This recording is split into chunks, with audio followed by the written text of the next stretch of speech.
Good afternoon. Hi. Thanks for joining. It's Dr. Linda with Real Talk with Dr. Linda. So, today we're going to talk about part two, and it's going to be around emotional intelligence. I've talked about this before. We talked a little bit about how do you bring your feelings to work? How do you show up at work as a leader? So, today, part two, what I want to share with you or talk about is your low EQ versus your high EQ. And so you're probably wondering, well, what is that? So we're going to go through a couple examples today so you have some idea about, as a leader, how you show up at work from an emotional perspective. How do you have conversations with your team? So you as a leader, how do you show up? Or how do you show your emotions at work? So a couple examples that will be helpful for you, I believe. So for someone with a low EQ, they feel misunderstood and maybe sometimes unappreciated. So, for an example, if someone brings an idea to the table or a team meeting, and people may question, well, why did you bring that up? Those individuals will probably take that as, well, they didn't really understand me. They may not feel that their opinion has been valued or is appreciated. So that's someone with a low EQ score. They may feel misunderstood and unappreciated. Someone with a high EQ score, they may, with that same example, they will probably learn to adapt to audiences and situations. So they are less likely to take that as being misunderstood. They're more likely to adapt to whatever that person's saying, um, and adapt to the situation. So they may, for example, that could turn to, well, I hear what you're saying, but maybe here's another way to look at it. So someone with a high EQ can adapt to misunderstandings or misinterpretations and not take it personal. So if we look at another example, someone with a low EQ may blame others for problems and difficult situations. Someone with a high EQ, they will assume responsibility and fix problems quickly or in a creative manner. An example could be right now, there are companies that are making changes. They're all preparing for year end. Some employers may be downsizing or maybe having people work part time, but maybe reduced hours. So that could be a situation where someone in the workplace may blame leadership for those difficult situations. Now, not saying that that's right or wrong, but someone with a low EQ may blame their manager for a leadership decision that the manager had no control over. Where someone with a high EQ score, they're going to assume responsibility that, yes, okay, changes are coming down the pike, and they may be creative in how they fix that solution. So that person may take that challenge, turn it into an opportunity to do something different for themselves. I can give you an example personally.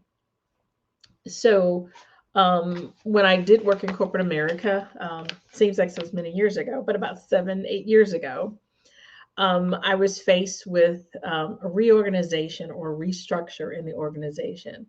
And that was a challenging situation. As a leader, I had to assume responsibility for the decisions that were made. Some I were a part of, some I had no control of. But I had to accept responsibility for whatever decisions were made because I'm the leader in the organization. How did I fix some of those problems? I had to be creative in how I fixed some of them, or how I had to fix some of them to make them more appetizing to employees. One example for me personally was at the same time, I was diagnosed with breast cancer. And so for me, I took early retirement. What it actually did was it allowed one of my staff members who was being groomed to be in leadership to actually take that role and be successful with it. So sometimes we are placed in situations where we may have to turn a not so positive situation into a positive situation. So, how do you go from a challenge and turn it into an opportunity for others? As leaders, we are often faced with so many types of challenges in the workplace. We are held responsible, we are held accountable, and we own that as a leader. But oftentimes it doesn't necessarily feel good. But you have to put on that face that, yes, you're going to make it happen, and you're going to make it happen so people feel good about it. So oftentimes your leader, he or she, may or may not show all of the emotions that they're having about change or challenges, because as the leader you're going to look up to that person and you want them to appear to be strong, can handle everything, and that's good. But there are times when as a leader you may have to just take a moment for yourself, um, because you may not be ready to share your full self with the organization, your full emotions about how something is making you feel.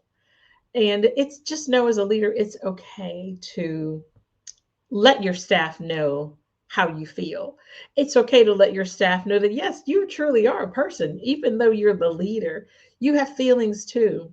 And oftentimes, our employees may not understand that we have to make decisions that we may not always agree with, but it's an organizational decision that we have to make based upon what's been passed down to us.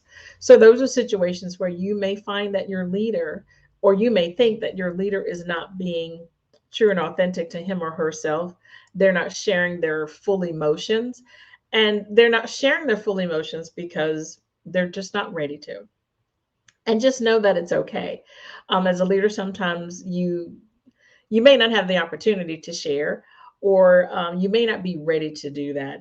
I've had many times as a leader where I have been in my office, just closed the door, and just had to sit back and cry for a little bit, say a prayer, and then wipe my tears, get myself ready, and go back out to the floor to my team and let them know that, yes, we're gonna beat this challenge. But sometimes as a leader, you may not always feel that you can do that, or you may not have the opportunity to do that. So, as a leader, just know that sometimes it can be challenging to show your emotions at work. How do you then take the challenges that you have? How do you turn those challenges into opportunities? Or how do you really fix those problems and be creative in fixing that? How do you take control of performance and productivity issues? Um, how do you be more self-disciplined so that your team will see you as that leader? And also as a leader, we also have to manage our feelings of positive so that we come across with having those win-win situations. And sometimes it can be very, very challenging as a leader to do that. We're supposed to have all the answers, but sometimes we just don't. So just know that it's okay. We have all been there as a leader. And my point today is just to let individuals know that are listening that I've been there. I know how it feels. I know that you, that are the persons or people that are listening as leaders, you're struggling with that today. So, how do you, as a leader, show your emotions so that maybe people don't think that you're a weak leader, and you're not? You just may not be ready to show your emotions, or they may think, well, you're just a tough person and they don't see that soft side of you. But that's okay. It's we all don't have opportunities to always do that. We all don't always feel that we can do that, or we may not always be comfortable in doing that. So I just wanted to spend a few moments with you today to talk about the importance of your emotional intelligence, or your EQ, and some of the things that we as leaders have to deal with. Um, but as I close for today, one of the things that I want to make to share with you regarding how do you bring all of this to work, is that, there's a lot on leaders' plates right now. And the old myth of multitasking at work, well, is it really true? Can leaders really do that? Can individuals really do that and be their true and authentic self? I would say they can to a certain point.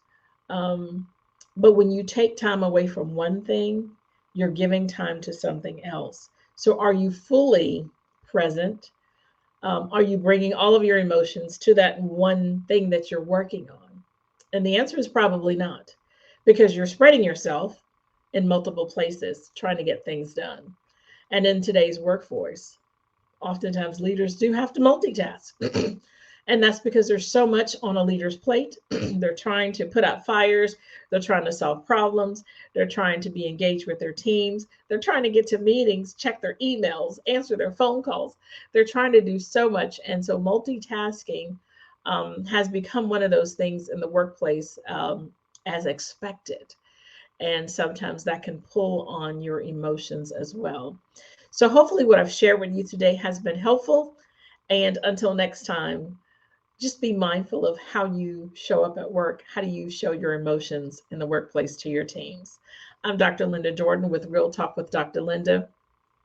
If you have any questions for me, or if you're looking to bring emotional intelligence into the workplace, please go to my website at www.lindajordan.com. Schedule some time with me so that I can have a conversation with you, and together we can figure out what's the best resource for your teams or for you as the leader, whether it's emotional intelligence, or maybe it's DISC, or it's a team exercise, or maybe there's leadership training that you may need.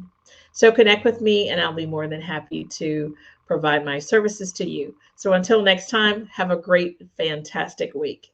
Bye bye.